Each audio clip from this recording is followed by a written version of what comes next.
1 Corinzi capitolo 15. A risurrezione di Cristo.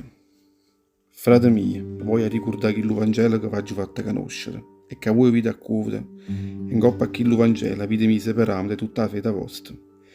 E proprio per mezzo di Cristo che voi ve ne rite salvate, si sarete capaci di lo far mantenere, a così come ve l'ho portato. Che se no, voi avreste creduto per senza niente. Prima di tutto, io ho fatto conoscere tutto quello che io ho avuto. Cristo è morto per tutti i peccati nostri, come sta scritto nella Bibbia. È stato messo pure in una sepolcro. O terzo giorno è risorto, come sta scritto nella Bibbia. E ha comparuto a Pietro, poi ha comparuto a tutti e 12 apostoli. E poi, più a 500 discepoli suoi, che stavano uniti tutti insieme. La maggior parte di tutti questi campano ancora, certi invece sono già morti. Poi ha comparuto a Giacomo e poi a tutti gli apostoli. E dopo che era comparuto a tutti questi, poi mi ha comparuto pure a me. Pure, sì, per tutti gli apostoli mi sento come un natura, perché io mi sento come a Lourdes, ma tutti gli apostoli. Anzi, non mi sento manco digno di essere chiamato apostolo, perché ho contrastato la Chiesa di Dio. Con tutte queste, mo, perché la razza è Dio, sono diventato quella che sono, e tutte quelle razze sono da me, ha portato assai frutto. Io ho faticato assai, e qui tutte le apostole, ovvero. Non sono stati, è stata invece che la razza è Dio, che mi ha fatto faticare così. Chi sta qui l'Evangelo, che io e l'altro lo stiamo facendo conoscere, e voi l'avete accettato. L'importanza della risurrezione di Cristo. Noi per questo preghiamo che Cristo è risuscitato dai morti. E come che certi mezzo a voi vanno dicendo che i morti non risorgeranno. Ma se i morti non risorgeranno, vuol dire che manca Cristo è risorto. E se Cristo non è risorto, tutto quello che noi preghiamo è senza nessuna veramente, e tutta la fede vostra non conta niente. Anzi, prima è diventato stata favazza di Dio, perché contro Dio vi merita che essa è risuscitato a Cristo. Se fosse una cosa vera che i morti non risorgeranno, pure Dio non l'ha fatta manca risorgere, perché se fosse vero che i morti non risorgeranno, manca Cristo è risorto. E se Cristo non è risorto, tutta la fede vostra è una frenesia, è un sonno, e voi state ancora rinda a tutti i peccati vostri. Eppure tutti quelli che hanno creduto, rinda a Cristo e che sono morti, sono perduti. Se noi avessimo sperato rinda a Cristo, solo rinda a questa vita, noi saremmo l'uomo più risperato fra tutti gli uomini. La risurrezione di Cristo è opegna la nostra vita. Cristo invece è veramente risorto, è rinde morto, e opprime tutti quelli che sono morti. Perché come per mezzo nome solo è venuta la morte in coppa a sta terra, pure per mezzo nome è venuta la risurrezione. Come tutti gli uomini morono perché stanno uniti ad Adamo, a così tutti quanti hanno a risorgere perché stanno uniti a Cristo. Ma ognuno rinde pizza sua. Prima Cristo che è stato prima, e poi quando Cristo tornerà una volta, tutti quelli che appartengono a esso. Poi Cristo smantellerà ogni principato, ogni potere, ogni potenza, e consegnerà chi lo regno suoi, rinde mano rubate. E soltanto sarà la fine di tutte cose, perché Cristo ha da regnare sino a quando Dio non avrà messo tutti i nemici suoi sotto i piedi suoi. L'ultima domenica a essere smantellata sarà la morte, perché come sta scritto nella Bibbia, Dio ha sottomesso a essa tutte cose. Quando dice che tutte cose saranno sottomesse a essa, si capisce subito che è stata lavata a mezzo. Cara da Cristo questo potere. Quando poi saranno sottomesse a essa tutte cose, tanto pure il figlio suo sarà sottomesso a chi l'ha fatta diventare il Signore di tutte cose. E tanto Dio regnerà per sempre con tutta la gente. Mezzo a voi ci stanno certi che si fanno battezzare per i morti. E a che serve allora se battezzare, se i morti non risorgeranno veramente? E noi, poi, perché pigliamo i piedi tutti i pericoli che stanno rindando la vita nostra?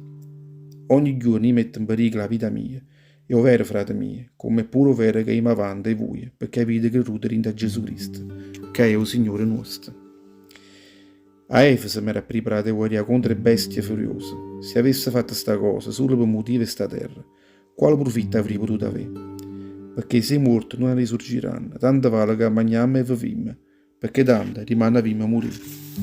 Non ve la state ingannare, che le caverici nei compagni malamente fanno arruinare chi si comporta buono.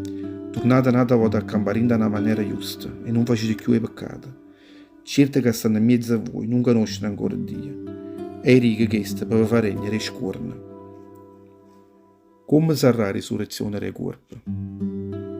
Qualcuno forse potrà domandare, ma come fanno i morti a risorgere? Quale figura piglieranno? Ma quando si senza cervello? Non sai che nessuna semente piglia vita se non muore? E che la semente che mette in terra per fare solo una sempia, una semente rana o coccata chiandim, è solo una semente a nudo. Non è ancora che la pianta che nascerà in quella semente. Sarà di o cadrà a chista che la figura che volerà e poi ogni semente ci sarà una pianta. Tutti quelli che cappano in coppa a terra non sono tutto quanto stesso. L'uomo era una fiura, l'animale invece non è nata. Assai diversa è pure la forma dell'uscilla e che dei pesci. E poi esistono pure corpi che stanno in cielo e corpi che stanno in terra. E tutto sbrunolo loro è assai diverso. Lo sbrunolo del sole è assai diverso da chi era la luna e le stelle, che appartengono a tutta un'altra specie. Ogni stella può luce che ha in una maniera diversa. La stessa cosa succede pure per la risurrezione dei morti. Si venderà atterrata come un uomo che si fracideranno e risorgeranno come una persona che non moriranno più. Si venderà atterrato con un corpo assenacato, e risorgerà un corpo chine roglie. Si metterà sotto la terra un corpo addeboluto, e risorgerà chine forze. Si atterrerà un corpo animale, ma risorgerà un corpo spirituale. Se non ci sta un corpo animale, non ci sarà pure un corpo che piglierà tutta la forza sua in spirito.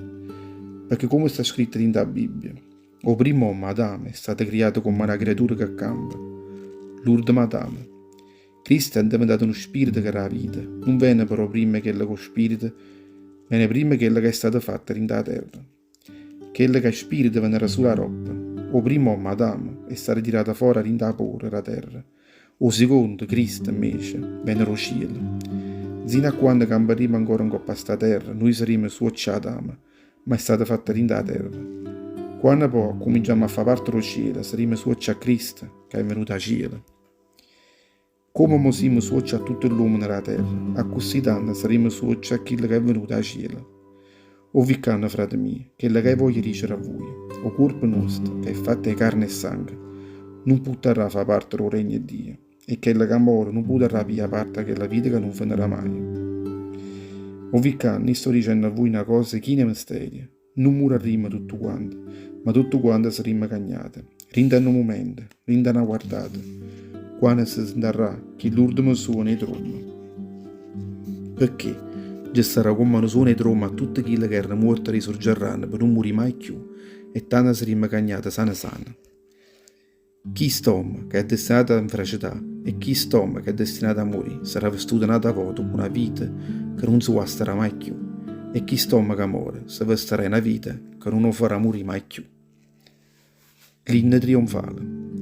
E quando chi stoma che è destinato a semplicidad si sarà vestito nata a voto e che la vita che non si potrà più guastare e chi stoma che è destinato a morire si sarà vestito una vita che non farà più morire, tanto si accompierà tutto quello che sta scritto nella Bibbia. La morte sarà smantellata, la vendita sarà compita. O morte, addosso sta più la vendita tua? O morte, addosso sta più che la forza tua che ti faceva accidere? La morte piglia tutta la forza sua in tuo peccato, e il peccato piglia tutta la forza sua in la legge. E ringraziamo per questo, Dio, cangiato che la vendita per mezzo di Gesù Cristo, che è il Signore nostro. Per questo, frate miei, a così caro, umanite ferme e non trabagliate, mettete tutte le forze vostre, rindacche la fatica vostra per il Signore, sapendo buono che è proprio carattere del Signore, se tutta quella fatica che state facendo non gli avrà perduta.